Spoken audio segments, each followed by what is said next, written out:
Good morning students. आज हम लोगों का न्यू चैप्टर है प्रकाशिक यंत्र। प्रकाशिक यंत्र में हमारी जो पहला टॉपिक आता है वो आता है मानव नेत्र, ह्यूमन आई। इसके बारे में बात करते हैं। चूँकि ये एक थ्योरेटिकल क्वेश्चन है और बोर्ड में कई बार ये आ भी चुका है और पूछा भी जाता है, और इसके बारे में हम लोग हाई स्कूल में भी बहुत कुछ पढ़ चुके हैं। तो इसे मैं हाईलाइट करूँगा और इसमें आज आपको ह्यूमन आई और उसके बाद इसमें होने वाले रोगों के बारे में भी चर्चा करेंगे इसी टॉपिक में। तो बात करते हैं मानव नेत्र की। तो मानव नेत्र एक ऐसा प्रकाशिक यंत्र है जो लगभग एक फ़ोटो कैमरे की भांति कार्य करता है, लेकिन फ़र्क इतना है कि जो फ़ोटो कैमरे में जो प्रतिबिंब बनता है वो कैमरे की पर्दे के ऊपर बनता है, लेकिन इसमें आँख में जो प्रतिबिंब बनता है वो बनता है हमारा रेटिना के ऊपर, ठीक है। और वो भी कैसा बनता है, वस्तु से उल्टा बनता है। बात आती है कि ये जो गोला है बनाया हुआ है हमने आई को, तो इसके जो व्यास की अगर हम बात करें तो इसका जो व्यास रहता है वो 25 मिलीमीटर का रहता है ना। 25 मिलीमीटर व्यास का ये आँख का गोला रहता है। याद रखें मिलीमीटर लिखा हुआ है, कुछ बच्चे गलती कर सकते हैं, सेंटीमीटर लिख सकते हैं। सेंटीमीटर लिखेंगे तो बहुत बड़ी आँख हो जाएगी। तो ये 25 मिलीमीटर व्यास का एक गोला होता है। इसके बाद ये तो मानव नेत्र की बात हो गई। अब हम बात करते हैं इसके फंक्शंस की, यानी कि इसके जो पार्ट हैं, कितने भाग हैं। बहुत सारे भाग आपके सामने यहाँ पर लिखे हुए हैं, है ना। इन सब की हम बात करेंगे। तो आँख के जो भाग हैं, इसमें पहला भाग आ जाता है हमारा दृढ़ पटल। दृढ़ पटल, दृढ़ पटल का क्या कार्य है? चूँकि आँख हमारा एक खोखला गोला होता है, इसका मुख्य कार्य दृढ़ पटल का इस आँख के अंदर जितने भी ऑर्गन्स हैं या इसके जितने अंदरूनी भाग हैं उसकी सुरक्षा करना होता है ना। और ये सबसे पहली एक परत चढ़ी होती है आँख के ऊपर और इसे हम दृढ़ पटल बोलते हैं। ये श्वेत रंग की अपारदर्शी झिल्ली होती है, अर्थात हम इसके अंदर देख नहीं सकते। उसके बाद दूसरा टॉपिक आ जाता है हमारे पास, इसका दूसरा भाग आ जाता है रक्तक पटल। रक्तक पटल, रक्तक पटल का क्या कार्य है? इस दृढ़ पटल के ठीक नीचे वाली भाग में जो एक पट्टी लगी होती है, ये काले रंग की एक पट्टी होती है। इसका मुख्य कार्य क्या है कि आँख के अंदर आए हुए प्रकाश को अपने अंदर अवशोषित कर लेना। चूँकि ये अपने अंदर प्रकाश को अवशोषित कर लेता है, तो जब हमारे आँख में प्रतिबिंब बन जाता है, प्रतिबिंब बनने के बाद उस प्रकाश का यहाँ पे परावर्तन नहीं होने देता। और परावर्तन नहीं होने देता तो इसके कारण हमें जो प्रतिबिंब बना हुआ है वो स्पष्ट दिखाई पड़ता रहता है। यानी कि रक्तक पटल ब्लैक कलर की एक काली पट्टी होती है जो दृढ़ पटल के नीचे लगी रहती है, और इसका कार्य प्रकाश को अवशोषित करना होता है। और अवशोषित वो इसीलिए कर लेती है क्योंकि आँख के अंदर प्रकाश बना रहेगा तो उसके अंदर परावर्तन की घटना लगातार घटती रहेगी और जो प्रतिबिंब है वो बार बार हमारा रेटिने पर बनेगा, अर्थात वो वस्तु हमें स्पष्ट दिखाई नहीं देगी। इसीलिए प्रकृति ने क्या किया कि एक काले रंग की पट्टी लगा रखी। आप सभी लोग जानते होंगे कि काला कलर जो है वो प्रकाश या ऊर्जा को अपने अंदर अवशोषित करने की क्षमता रखता है। इसीलिए हम सर्दियों में ज़्यादातर डार्क कलर के कपड़े पहनते हैं, क्योंकि वो ऊष्मा को अपने अंदर अवशोषित रखता है, बाहर उत्सर्जित नहीं करता। उसके बाद हमारी जो हेडिंग आती है, उसके बाद हमारा जो तीसरा पॉइंट आता है कार्निया। कार्निया क्या है? ये नेत्र का उभरा हुआ एक भाग होता है, इसके ऊपर एक पारदर्शी झिल्ली चढ़ी होती है ना। इसी को हम कार्निया बोलते हैं। कार्निया का जो मुख्य कार्य है कि इसके अंदर सबसे पहले जो प्रकाश गुजरता है वो कार्निया से ही होकर हमारी आँख के अंदर प्रवेश करता है ना। इसी कार्निया को हम स्वच्छ पटल भी बोलते हैं, है ना। स्वच्छ पटल भी हम कह सकते हैं इसको। इसके बाद हमारे पास आ जाती है अगली जो हेडिंग है नंबर 4, या अगला जो पॉइंट आ जाता है, आता है आइरिस। आइरिस, आइरिस क्या है कि आँख में जो हमारा लेंस होता है, लेंस के पास एक अपारदर्शी झिल्ली लगी होती है ना, इसी को हम आइरिस बोलते हैं। ये क्या करता है, जो आइरिस प्रकाश की मात्रा को यहाँ पे कंट्रोल कर लेता है, अर्थात जो प्रकाश मात्रा जितनी जानी चाहिए, क्योंकि अगर प्रकाश की पूर्ण मात्रा इसके अंदर जाएगी तो आँख में हमें कोई भी इमेज नहीं बनेगी, इसलिए इसको यहाँ पे कंट्रोल करने के लिए यहाँ पे आइरिस लगी होती है। इसी में सबसे पहले जो अपारदर्शी है कि पर्दा हम कह सकते हैं कि ये लगा रहता है, आइरिस। आइरिस के बाद बात आ जाती है पुतली की। पुतली, इसी आइरिस में एक छिद्र होता है जो कि मैंने यहाँ पर आपको दिखाया है ना। इसी छिद्र को हम यहाँ पर पुतली बोलते हैं, या इसे नेत्र तारा भी बोला जाता है, इंग्लिश में पपिल भी बोलते हैं इसको, है ना। तो जब प्रकाश इस पुतली से होता हुआ नेत्र लेंस में जाता है और नेत्र लेंस से होता हुआ ये काचाभ द्रव से होता हुआ प्रकाश पहुँचता है रेटिना पर। चूँकि जब वस्तु का जो हम प्रतिबिंब बना रहे हैं या जो हम देख रहे हैं जिस वस्तु को, उस वस्तु को देखने के लिए हमें सबसे पहले अपने नेत्र को एडजस्टमेंट भी करना पड़ता है, जैसे कि सुई में धागा डालना। तो हम क्या करते हैं कि जब हम सुई को अपने आँख के सामने लेकर आते हैं तो हमें अपनी आँख को एडजस्ट करना पड़ता है, तब हमें उसे आँख के अंदर उसका होल दिखाई पड़ता है। होता क्या है कि आँख के अंदर जाने वाले प्रकाश की मात्रा को ये पुतली भी कंट्रोल करती है। अब ये पश्चमावी मांसपेशियों के द्वारा जुड़ी होती है। अब पश्चमावी मांसपेशियाँ क्या करती हैं, इस पुतली को फैला भी सकती हैं और सिकोड़ भी सकती हैं, जिसकी वजह से यहाँ पर प्रकाश की जो मात्रा है उसे हम अपनी आवश्यकता के अनुसार कंट्रोल कर लेते हैं, है ना। और जो इसके प्रकाश की मात्रा को कंट्रोल करना है उसी को हम बोलते हैं यहाँ पर नेत्र का समायोजन या पुतली का समायोजन बोला जाता है।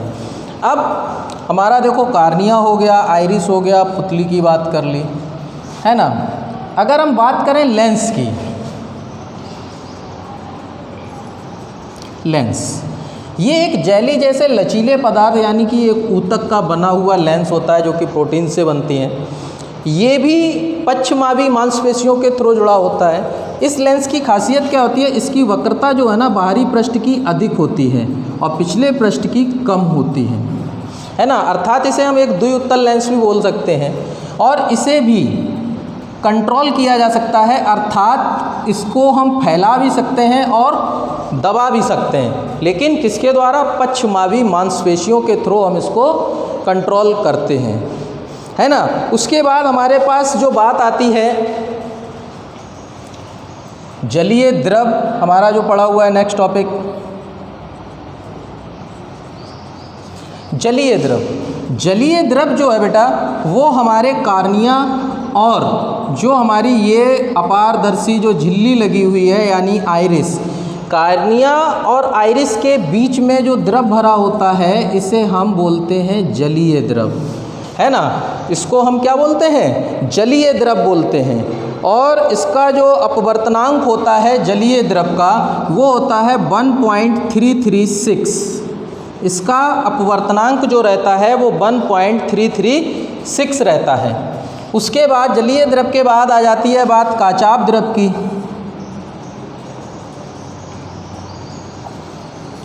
काचाभ द्रव, काचाभ द्रव हमारे नेत्र लेंस और रेटिना के बीच में एक गाढ़ा पारदर्शी द्रव भरा होता है जिसका अपवर्तनांक लगातार अंदर जाते समय बढ़ता चला जाता है ना।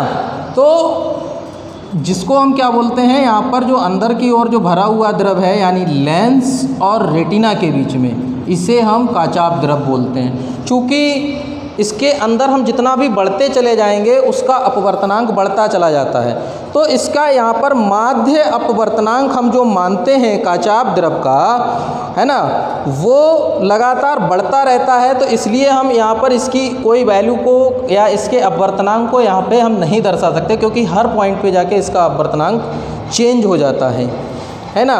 इसके बाद आ जाती है बात हमारी रेटिना की। रेटिना ये मानव नेत्र का सबसे अंदरूनी भाग होता है और रेटिना पर ही हमारे जो आँख द्वारा जो वस्तु देखी जा रही है और वस्तु द्वारा जो प्रतिबिंब बनता है वो हमारी आँख की इस रेटिना पर ही बनता है, जो कि उल्टा बनता है।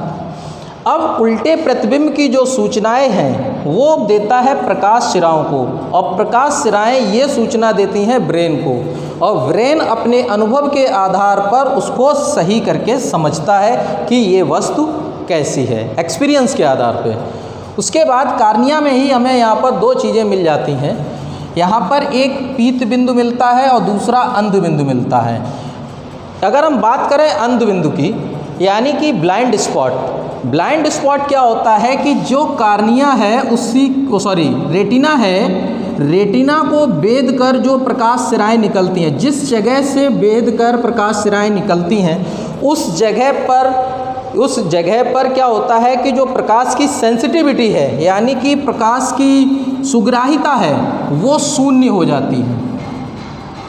इसकी प्रकाश की जो सुग्राहिता है वो शून्य हो जाती है, अर्थात इस जगह पर बना हुआ कोई भी प्रतिबिंब जो है वो नहीं बनता और ना ही हमें वो दिखाई पड़ता है। इसीलिए इसको अंध बिंदु या ब्लाइंड स्पॉट बोलते हैं। इसके बाद आ जाता है पीत बिंदु।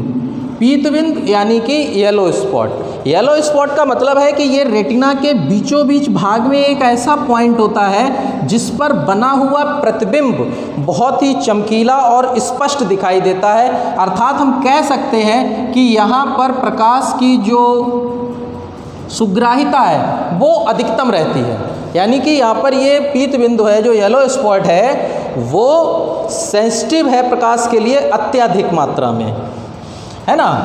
अब बात आ गई कि जो हम लोगों ने देखो दृढ़ पटल की भी बात कर ली, रक्तक पटल की, रेटिना की, पीत बिंदु, अंध बिंदु, प्रकाश सिराएं, कार्निया, आइरिस, पुतली, जलीय द्रव, लेंस और पश्चिमावी मांसपेशियों। ये तो इसके भागों की बात हो गई, है ना। अब अगर हम रेटिना में दो चीज़ें और होती हैं, जो प्रकाश सिराएं हैं यहाँ पर वो दो तरीके की होती हैं। पहली शंक्वाकार और दूसरी बेलनाकार।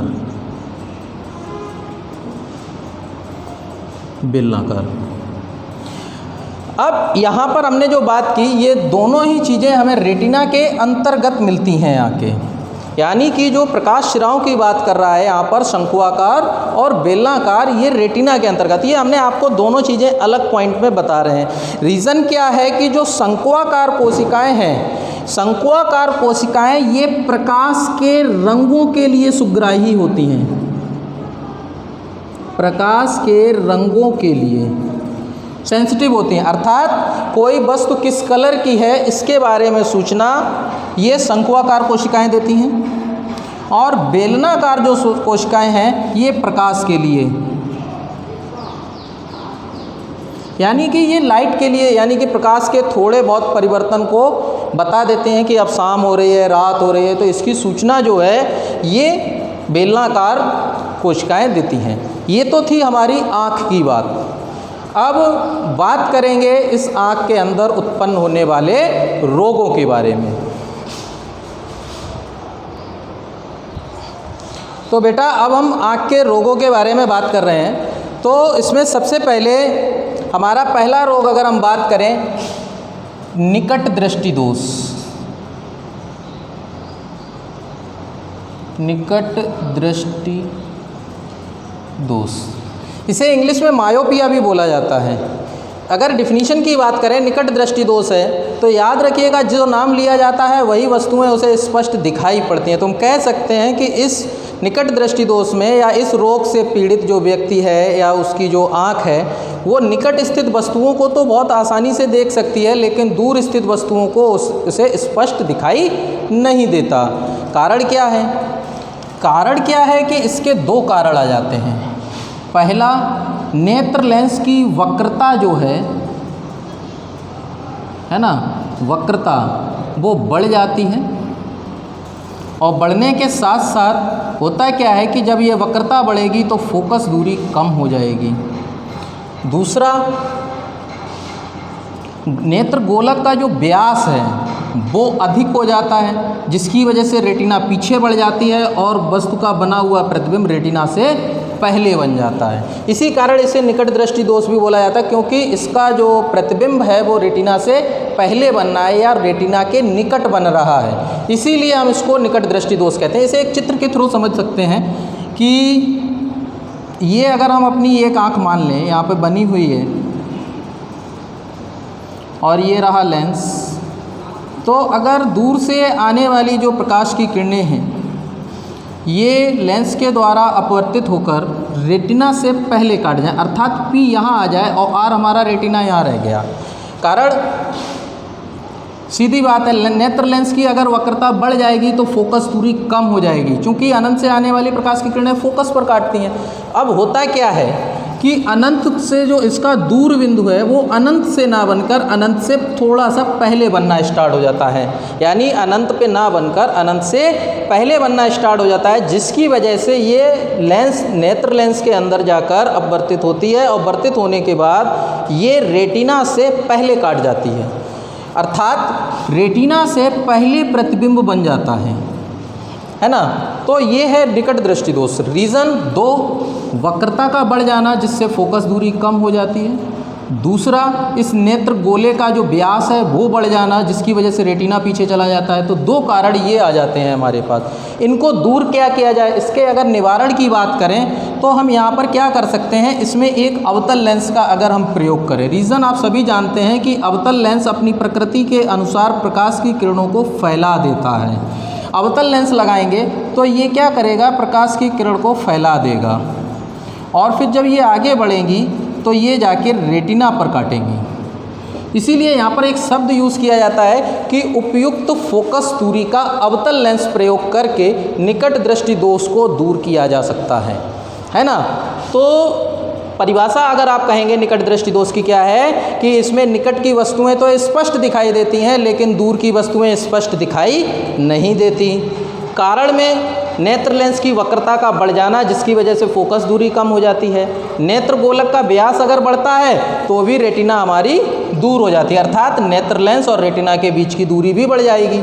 इसके कारण हमें कोई वस्तु जो दूर की है वो स्पष्ट दिखाई नहीं देती है। इसको देखने के लिए हम क्या करते हैं, उचित फोकस दूरी का यहाँ पर हम एक अवतल लेंस प्रयोग करते हैं। अगर निवारण की बात आ जाए, कौन सा लेंस यूज़ करेंगे, अवतल लेंस यूज़ करेंगे। अवतल लेंस का यूज़ करते हैं और अवतल लेंस की एक अपनी प्रकृति रहती है कि ये प्रकाश किरणों को फैला देता है, अर्थात जब प्रकाश किरण फैल जाएगी उसके बाद ये नेत्र लेंस के द्वारा अपवर्तित होगी तो उसका प्रतिबिंब रेटिना पर बनेगा। ये तो था आपका निकट दृष्टि दोष। उसके बाद आ जाती है बात दूर दृष्टि दोष की। दूर दृष्टि दोष, अब दूर दृष्टि दोष को है ना, इसके लिए हम इसको अंग्रेजी में हाइपरमेट्रोपिया बोलते हैं इसको, है ना। अब इसमें क्या है कि दूर दृष्टि दोष में व्यक्ति को दूर की वस्तुएं तो स्पष्ट दिखाई देती हैं लेकिन पास की वस्तुएं स्पष्ट दिखाई नहीं देती। इस रोग को हम दूर दृष्टि दोष कहते हैं। इसके भी 2 ही कारण हैं। पहला कारण, नेत्र लेंस की जो वक्रता है वो कम हो जाती है और वक्रता कम हो जाएगी तो फोकस दूरी बढ़ेगी। दूसरा, नेत्र गोलक का जो व्यास है ये भी क्या होगा, पहले वाले में क्या हुआ था, बड़ा था और इसमें हो जाएगा कम, जिसकी वजह से रेटिना के पीछे प्रतिबिंब बनेगा जाके। अर्थात इसको अगर हम एक डायग्राम के थ्रू देखें तो ये बनेगा इस तरीके से।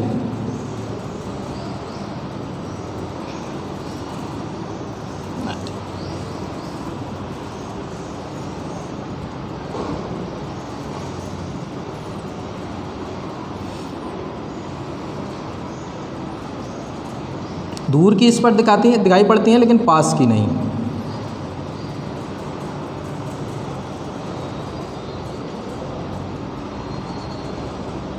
अर्थात इसकी जो इमेज है वो रेटिना पे ना बनके रेटिना से दूर बनती है। कहने का मतलब जो 25 सेंटीमीटर जो इसका निकट बिंदु है वो 25 सेंटीमीटर पे ना बनकर उससे कुछ दूरी पर बनने लगता है। कारण यहाँ पर हमने आपको दो बता दिया। नेत्र लेंस की अगर वक्रता कम हो जाएगी, तो जब वक्रता कम होगी तो फोकस दूरी बढ़ेगी, अर्थात रेटिना आगे आ जाएगी। आगे आ जाएगी तो प्रतिबिंब हमारा पीछे चला जाएगा। दूसरा, अगर हमारे यहाँ पर व्यास, अगर ये नेत्र गोलक किसी कारणवश सिकुड़ता है तो उसकी वजह से रेटिना हमारी है क्या है, अंदर की ओर हो जाती है, उसकी वजह से प्रतिबिंब पीछे चले जाता है। इसके दो रीज़न हैं। अब इसको दूर करने का क्या उपाय है? इसका भी दूर करने का एक ही उपाय है, और जिसके लिए हम उपयुक्त फोकस दूरी का यहाँ पर एक उत्तल लेंस अगर प्रयोग करें तो उत्तल लेंस क्या करता है, प्रकाश किरणों को अंदर की ओर इकट्ठा कर देता है। तो अगर हम उसका यूज़ करेंगे तो होता क्या है कि ये प्रकाश किरण, अगर मान लो यहाँ पर हम उचित फोकस दूरी का यहाँ पर एक उत्तल लेंस का यहाँ पर प्रयोग करें तो ये प्रकाश किरणों को अंदर की ओर और दबा देगा, और फिर जब ये एकत्र होंगी तो ये जाके रेटिना पर प्रतिबिंब बना देंगे। तो ये है हमारा दूरदृष्टि दोष। दूरदृष्टि दोष को हम फिर डिफाइन कर रहे हैं, क्या है कि इसमें दूर की वस्तुएं तो स्पष्ट दिखाई देती हैं परंतु पास की वस्तुएं स्पष्ट दिखाई नहीं देती। कारण दो, पहला और नेत्र लेंस की वक्रता का कम हो जाना जिसकी वजह से फोकस दूरी बढ़ जाती है, या नेत्र गोले का जो व्यास है वो कम हो जाता है, उसकी वजह से हमारी रेटिना पास आ जाती है और प्रतिबिंब पीछे चला जाता है। इसका अगर हम निवारण करेंगे तो निवारण करने के लिए हमें क्या करना होगा, उचित फोकस दूरी का उत्तल लेंस प्रयोग करना होगा। आपको बस इतना ही लिखना है। उसके बाद हमारे पास दूसरा एक रोग आ जाता है जिसका नाम है, तीसरा रोग है जो जरा दूर दृष्टिता। जरा दूर दृष्टिता, जरा दूर दृष्टिता में ना तो व्यक्ति को पास की वस्तु स्पष्ट दिखाई देती है और ना ही दूर की वस्तु स्पष्ट दिखाई देती है ना। तो इस रोग को बोला जाता है जरा दूर दृष्टिता। आपने अपने घर परिवार में भी देखा होगा कि ऐसा मनुष्य जिसके आंखों में ये रोग उत्पन्न होता है तो उसे ना पास की वस्तु स्पष्ट दिखाई पड़ रही है ना दूर की दिखाई पड़ रही है, क्योंकि ये उम्र के साथ धीरे धीरे जो मांसपेशियां कमज़ोर हो जाती हैं जिसकी वजह से ये समस्या उसकी आंखों में उत्पन्न हो जाती है। तो आपने देखा होगा कि जो व्यक्ति इस रोग से पीड़ित होता है तो उनका जो चश्मा होता है उसमें एक नीचे की तरफ आँख जैसी कटी होती है। उस आँख का मतलब क्या है, यानी कि इस रोग को दूर करने का जो उपाय है इसमें नीचे की तरफ उपयुक्त फोकस दूरी का यहाँ पर उत्तल लेंस यूज़ किया जाता है और ऊपर की ओर अवतल लेंस यूज़ किया जाता है ना। कारण कुल मिलाकर यही कह सकते हैं कि उम्र बढ़ने के साथ साथ जो मांसपेशियां हमारी शिथिल हो जाती हैं उसकी वजह से यहाँ पर ये रोग उत्पन्न होता है, और उसका निवारण यानी इस तरीके के परेशानी से युक्त जो नेत्र है उसमें ऐसे चश्मे का प्रयोग करना चाहिए जिसके ऊपरी सिरे पर अवतल लेंस और निचले सिरे पर उत्तल लेंस होना चाहिए। इसके बाद एक रोग और आता है, अविंदुकता।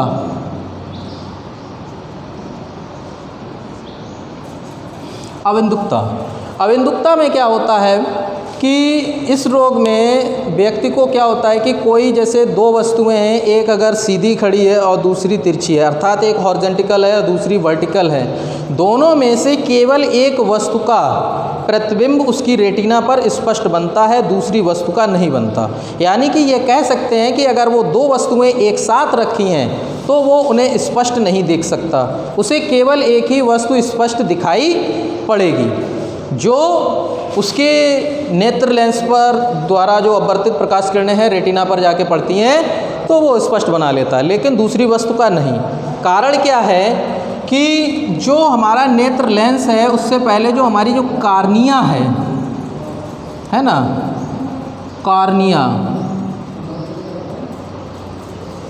कार्निया की जो गोलाई है वो अनियमित हो जाए, यानी कि कार्निया की गोलाई जो अनियमित हो जाती है जिसकी वजह से ये रोग आँख में उत्पन्न हो जाता है। इस रोग को दूर करने के लिए मनुष्य को बेलनाकार लेंसों का प्रयोग करना पड़ता है। बेलनाकार लेंसों का प्रयोग करके हम इस अविंदुकता को दूर कर सकते हैं। एक रोग और भी है जिसे हम वर्णांधता कहते हैं, कलर ब्लाइंडनेस। ये जन्मजात होता है बेटा, और मनुष्य को इसमें कुछ निश्चित कलर ही वो विभेद कर पाता है, बाद बाकी और कलरों में डिफरेंस नहीं कर पाता है।